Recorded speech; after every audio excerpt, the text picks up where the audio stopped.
Back in the day, when Hollywood was in its prime, sneaky rendezvous were practically a hobby for the stars.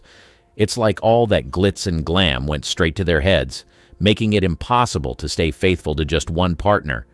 They'd slip away under the guise of business meetings, but when baby bumps started popping up, well, let's just say things got dicey. As the years passed, some secrets just couldn't stay buried. Get ready for the juicy scoop as we spill the tea on the secret love children of some of Hollywood's golden era icons. Giovanni Jackson, Daddy's Girl. While Joe Jackson, Michael Jackson's father, was busy disciplining his children and trying to make stars out of them, he had a little girl that no one knew about. His priority was to do everything in his power to spoil her rotten and keep her existence a secret. In the 60s, Joe Jackson became well known for his efforts to push his children in the direction of music. He desperately wanted his children to become famous and established musicians, and he was willing to do everything in his power to make this dream come to life. Seeing himself as their talent manager, Joe Jackson treated his children like they were his clients, forcing them to engage in long and intense rehearsals and forcing them to call him by his first name. While his efforts to make his kids successful in the industry were absolutely normal, as any parent would want their child to succeed, it was later revealed that he sometimes used harsh methods to get his kids in line. In a 1993 interview, Michael Jackson said his father subjected them to all kinds of physical punishments. He said he and his siblings grew up feeling lonely and distant from their father. It seemed like all he was concerned about was them becoming stars. While all this was happening, Michael Jackson, his mother, and siblings had no idea that Joe Jackson had another family somewhere else. In the early 70s, Joe Jackson met a beautiful secretary called Cheryl Terrell, and this single meeting led to a 25-year affair and a love child, Giovanni Jackson. Cheryl was in her 20s when she met Joe Jackson. At the time, she worked as a secretary for the police department in Los Angeles. On one fateful day, Joe Jackson was invited to LAPD's Christmas party, and that was where she met him. During the party, a friend of hers introduced her to Joe Jackson, but she had no idea who he was. She had never heard of him before. When they got talking, Joe Jackson showed her his charming and romantic side. He bought her gifts often, and soon enough, Joe's smooth talking and romantic gestures got to Cheryl. Her daughter would later reveal that Cheryl wasn't sure she liked Joe Jackson. She just decided to give the relationship a try. As expected, the 20-year age gap between them was very unsettling, especially for her family. Joe Jackson was the same age as Cheryl's mother. Not to mention the fact that he was married at the time to Katherine Jackson. But despite all these, Joe Jackson was relentless. He did all that he could to keep Cheryl by his side. In a later interview, Giovanni revealed that her mother was not an obsessed fan like people thought she was. Joe Jackson was the one who did all the chasing. In Giovanni's words, "My mother is an attractive lady, and he saw her and had to have her. He did all the chasing. Daddy had to keep up with my mother. She was very independent, and he liked that." The affair between Joe Jackson and Cheryl led to her getting pregnant, and when this happened, he decided to stay by her side and take care of their child. However, he had to do this discreetly so that his wife and kids wouldn't find out that he had a second family. It was later revealed that he had an entirely different life away from the spotlight with his mistress and daughter in a house that was about 5 miles from his marital home in Encino, California. He would visit them often, take them on vacations, and lavish his daughter with gifts. All the while, he lied to his wife that he was traveling for business meetings.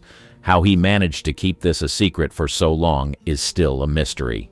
His daughter explained that Joe Jackson always warned her not to tell anyone about her life. She rarely has friends, and he did everything he could to hide her and her mother from prying eyes. Her entire life was hush-hush. There were places she could not visit in her neighborhood, grocery stores they could never shop at, secrets she could never reveal. Joe Jackson lived with a permanent fear of being caught. He knew that if a reporter or a loved one saw him, his secret would be out in the open. As a result of this, she didn't exactly have a normal childhood, but Joe Jackson made sure he showered her with love. In her words, "He was very much a presence in my life. I was a daddy's girl. I would be so excited. He would bring me presents, my favorite black walnut ice cream. I was spoiled rotten." Decades later, the news about her existence got out. It was certainly a hard pill to swallow, but as time went by, the Jackson family accepted her. Joe Jackson's wife, who was painfully hurt about the affair, and the love child ended up forgiving her husband and taking him back. Giovanni wrote a book titled Bastard Child, detailing her true story and what being raised by Joe Jackson was like. Ronan Farrow, Frank Sinatra's look-alike. Have you ever come across a picture of Ronan Farrow, Mia Farrow's son? You know, the one with the piercing blue eyes that happens to have a striking resemblance to the very famous singer and actor Frank Sinatra? Over the years, the 36-year-old journalist has made a name for himself through his works, and he is even known as one of the journalists who passionately did the investigative reporting on allegations of sexual abuse against the movie mogul Harvey Weinstein. His reports would later be published in the New York Magazine. Now, while this young man is clearly passionate about what he does for a living, the suspicions about his alleged paternity have haunted him for the most part of his life. Although he grew up knowing without a shadow of doubt that Woody Allen was his father, the resemblance between him and the legendary singer Frank Sinatra cannot be ignored. The interesting part about this story is that his mother, Mia Farrow, was married to Frank Sinatra several years before she had Ronan. Some people believe that even after their divorce, she kept on having an affair with Frank Sinatra, which resulted in the birth of Ronan in 1987. Some statements she has made have also fueled the suspicions that people have about Ronan's alleged father. In 2013, while speaking to Vanity Fair, Mia Farrow said that she and Frank Sinatra never really split up. This revelation got people wondering whether she kept on having a long affair with Sinatra even after their divorce. The pair met initially on the 20th Century lot in the mid-1960s, and it was like love at first sight. However, Mia Farrow was only 19 years old at the time, and Frank Sinatra was already in his 50s. As expected, their 31-year age gap raised many eyebrows, but they didn't really care. They were too in love to be influenced by the voice of society. 2 years later, they tied the knot at a Las Vegas hotel in 1966. Mia Farrow was 21 years old at the time. Although it seemed like their marriage was going to work, Mia Farrow later claimed that she was too young and immature for such a serious commitment. She also revealed that Frank Sinatra wasn't exactly okay with the fact that she was working. He would often tell her this: "I'm a pretty good provider. I can't see why a woman would want to do anything else." Their marriage soon ended in a divorce in 1968, but the pair remained close friends. Mia Farrow would later get into a relationship and eventually marry Woody Allen. The pair had over 9 children, one of them being Ronan Farrow. But as he got older, people began to question if Woody Allen was truly his father because of the striking resemblance between him and Frank Sinatra. Although his parents and close family members are convinced that Woody Allen is his father, some people still have their doubts. Despite the suspicions, Ronan Farrow has decided to dismiss the suspicions. He has also vehemently refused to carry out DNA analysis to find out if Frank Sinatra is truly his father. In his words, Woody Allen, legally, ethically, and personally, was absolutely a father in our family. Although Ronan doesn't seem to care much about finding the truth, his mother has made some statements in interviews that suggest that she may have been involved with Frank Sinatra after their divorce. In a 2013 interview, Mia Farrow claimed that Ronan could possibly be the son of Frank Sinatra. Judging by her words, there is a high chance that Ronan is in fact Frank Sinatra's son. Carol Ann, Chaplin's baby. For a long time, Charlie Chaplin was known as a wholesome actor who became a household name through his roles, especially his famous tramp character. But after several years of building a successful career, some secrets about his personal life were revealed. Not only was Chaplin rumored to prefer significantly younger girls, he also allegedly got a young woman pregnant and denied it. Now, as a result of this, there were several pictures of the cute child all over the media and media reports that showed Chaplin refusing to take responsibility. He was convinced that he wasn't the father of the child, but this young woman continued to insist that Chaplin fathered her child. It all began in the early 1940s. While Chaplin was still married to his third wife, Paulette Goddard, he met a young and talented actress, and he was instantly drawn to her. She was beautiful, and she seemed like a promising actress, so he took her under his wing and eventually contracted her for an upcoming film titled Shadows and Substance. Chaplin and this actress named Joan Barry later got romantically involved with each other. There was no way Chaplin could deny having an affair with her, because as soon as she served him with a palimony suit, investigations began, and these led to revelations uncovered by the FBI. According to FBI documents, Chaplin told Barry to meet up with him in Los Angeles in 1942, paid for her plane ticket, and as soon as she got there, they began doing romantic activities. Barry also revealed that not only did they attended numerous parties together, she claimed that Chaplin convinced her to get romantically involved with other people, making her available to other men for immoral purposes. The pair also engaged in sexual acts several times in December of that year, and Barry believed that one of those times led to her daughter, Carol Ann, being conceived. The baby Carol Ann was born on the 2nd of October 1943. When Joan Barry informed Chaplin and he claimed he wasn't the father, she became furious. Not only did she accuse him of violating the Mann Act, but she also fought tooth and nail to prove that he was the father of her child. Over 3 blood tests were carried out, and all the results showed that Chaplin wasn't the father, but Joan believed that the medical professionals who carried out these tests were compromised. So she decided to fight harder, and this led to 2 trials. In the second one, a jury voted 11-1 that Chaplin was indeed the father of Joan Barry's child. As a result of this, Chaplin had to pay child support, and although he tried appealing, he lost. Liv Tyler, A Case of Hidden Paternity. Remember Arwen from The Lord of the Rings? Did you know that she is Steve Tyler and Bebe Buell's love child? Bebe Buell was a model who gained fame in the 1970s for her relationships with rock musicians, notably Todd Rundgren. She moved to New York in 1972 after signing with a modeling agency and became known for her liaisons with various musicians.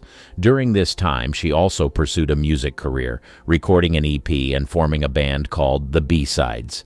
She was extremely passionate about music, and she certainly had a thing for musicians. From 1972 to 1979, Buell was in a long-term relationship with Todd Rundgren. However, in 1976, she became pregnant after a brief relationship with Steven Tyler, the lead singer of Aerosmith. This was the beginning of a complicated paternity dilemma. When Buell gave birth to her daughter, Liv Rundgren, in 1977, she claimed Rundgren as Liv's father on the birth certificate, citing Tyler's well-known struggles with drug addiction at the time. She didn't think Tyler was fit to raise her daughter, so she raised Liv to believe that her father was Rundgren. Liv didn't learn the truth about her paternity until she was around 11 years old. Upon noticing the resemblance between herself and Steven Tyler, she confronted her mother, and the truth was revealed. However, Buell kept the information private until Liv publicly acknowledged Steven Tyler as her father in 1991, changing her surname from Rundgren to Tyler. Buell's decision to initially claim Rundgren as Liv's father was due to concern for Liv's well-being, as Tyler was deeply involved in drug addiction during that period. Despite this, Liv and Steven Tyler have since developed a close relationship, and they've even collaborated professionally. Liv has expressed gratitude towards both Tyler and Rundgren, acknowledging Rundgren as a father figure in her life and maintaining a strong bond with both men. She is grateful for the gift of 2 phenomenal men that have become her father figures. Liv Tyler, the daughter of Bebe Buell and Steven Tyler, has risen to prominence as a successful actress in both film and television. She began her career at a young age, starting with modeling at just 14 years old. Her debut in the film industry came in 1994 with Silent Fall. However, it was her roles in films like Heavy and Empire Records in 1995 that garnered her critical acclaim. Her versatility as an actress was evident as she took on diverse roles in films like Armageddon in 1998, which became a major box office success. One of Tyler's most iconic roles came in the early 2000s when she portrayed the elf Arwen Undomiel in Peter Jackson's The Lord of the Rings film trilogy from 2001-2003. The trilogy not only solidified her status as a talented actress, but also became one of the highest-grossing film series in history, further boosting her fame. After her success with The Lord of the Rings, Tyler continued to showcase her acting prowess in a variety of roles. She appeared in films like Jersey Girl in 2004 and The Incredible Hulk in 2008, displaying her range across different genres. There is no denying that Liv Tyler is an amazing actress. Scott Eastwood, The Eastwood Legacy. All his life, Scott Eastwood has been determined to make a name for himself, and one of the reasons why he did this was because his father trained him to be a man who can carve his own path.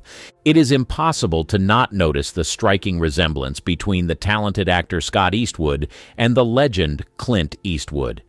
It is not a secret that Scott is his son, but not many people know about the fact that Clint Eastwood, who was a married man, began a dangerous affair with a lady back in the 80s. This affair would later lead to the birth of Scott Eastwood in 1986. This is how it all began.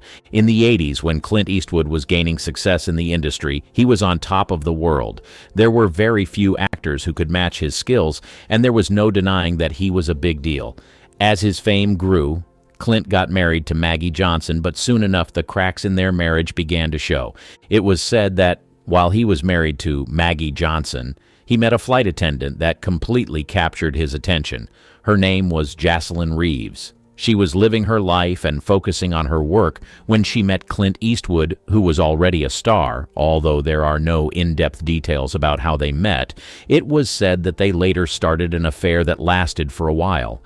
But this affair didn't just end in steamy romance. Jocelyn got pregnant for Clint, not once, but twice. First, they had Scott, then his sister Catherine after that. Unlike many fathers who abandon or deny children that they gave birth to out of wedlock, Clint took responsibility from the start and made up his mind to take care of his children. He wasn't just some absentee dad. He was still a huge part of Scott's life. He and his sister certainly felt his presence as he made sure he provided for them and taught them valuable life lessons. Scott practically grew up on his dad's ranch up in Northern California and spent so much time on his movie sets that he can't even remember his first visit to one. It was the time he spent watching his father on sets that sparked a desire in him to pursue acting. He fell in love with the craft and knew that if his father could succeed in the industry, he could do the same. However, Scott didn't expect his father to pave the way for him. When Scott decided to dive into the acting world himself, he wanted to do it on his own terms. So he started using his mom's last name, Reeves, for auditions. He needed to prove himself without riding on his dad's fame. He also knew his father well. Clint was never one to hand out favors left and right. Growing up during the Great Depression and experiencing poverty firsthand made him tough. He had to work extra hard for everything he had, and he made sure his children did the same. Scott had to hustle just like anyone else. He worked his way through Santa Barbara City College. His father made sure that he learned the value of money by making him pay his way through school and supporting him along the way. Because Scott started from scratch just like everyone else, he faced the tough early years of his career head-on. To make ends meet, he was slinging drinks at a bar near his home in San Diego by night, and by day he was busy hustling to auditions in LA, hoping he would get a big break. But you know what? All that hard work paid off. Scott carved out his own path in the industry and became a pretty big deal in his own right. He's not just Clint Eastwood's son. He's Scott Eastwood, making a name for himself both on screen and off. Scott has successfully built a solid career, landing significant roles in various genres. He has appeared in action films like Fury alongside Brad Pitt and Shia LaBeouf, as well as in romantic dramas like The Longest Ride. Like his father, Scott takes his work seriously and does not fail to put his best into every role. Scott's commitment to his craft and his willingness to take on diverse roles have contributed to his rising success in Hollywood. He has continued to build his resume with notable projects, including Suicide Squad in 2016 and Pacific Rim Uprising in 2018, among others. Beyond his work in front of the camera, Scott has also ventured into producing and directing. His dedication to storytelling and his willingness to explore different aspects of the industry reflects his passion for filmmaking. He is truly his father's son and feels fulfilled knowing that he built his career by himself. It's amazing how most of these love children grew to become highly successful despite the circumstances of their birth. They didn't let the label of being a love child stop them from achieving their goals and making a name for themselves.